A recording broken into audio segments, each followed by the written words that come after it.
Nietzsche's Twilight of the Idols, again from Reason in Philosophy. Here Nietzsche is critiquing the philosophical idolization of the idea of being, the idea that ultimate reality must be what is and not what is becoming, what is perfect, unchanging being, instead of the reality we see before us, quite literally, the reality we perceive with our senses, the reality that is in a state of change. Many philosophers have thought change is not real. Ultimate reality is perfect, unchanging being, and therefore the testimony of our senses, and perhaps the entire body along with it, must be rejected as giving us the illusion of changing reality. Now, in the Hindu tradition, that illusion is called Maya. Pardon me if my pronunciation is poor. M-A-Y-A is the transliteration I'm familiar with. And Nietzsche, although his main focus is Christianity and the errors, at least as he understands it, of Western philosophy from pre-Socratics and very much prominent in Plato and all the way down to Kant, he really dislikes Kant.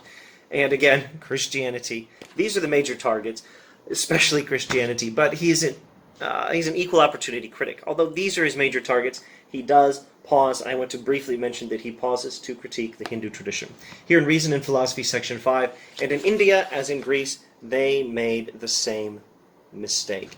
And here's what they said: we must already have been at home in a higher world at one time. We must have been divine, since we have reason. According to Hinduism, or at least the dominant Hindu tradition as it's popularly understood, ultimate reality is God.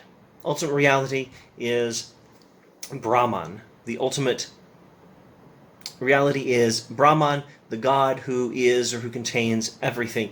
And this ultimate reality is unchanging. And ultimately, we are divine. That is what we are.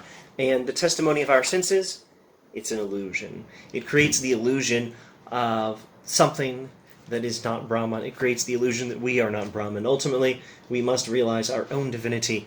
And as Nietzsche describes it, the Indian philosophical mistake is pretty much the same as that of the Greeks, or at least many of the Greeks. Again,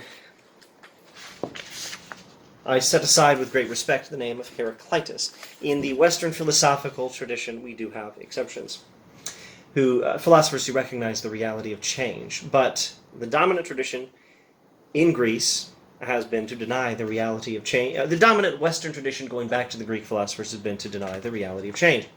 And in India, as in Greece, they made the same mistake. The mistake of denying the testimony of the senses because they thought ultimate reality was unchanging and divine. And also, the human being must ultimately be considered a god, unchanging, divine, because we have reason to reject the testimony of our senses. He is, again, critiquing intellectual idols, false ideas of God.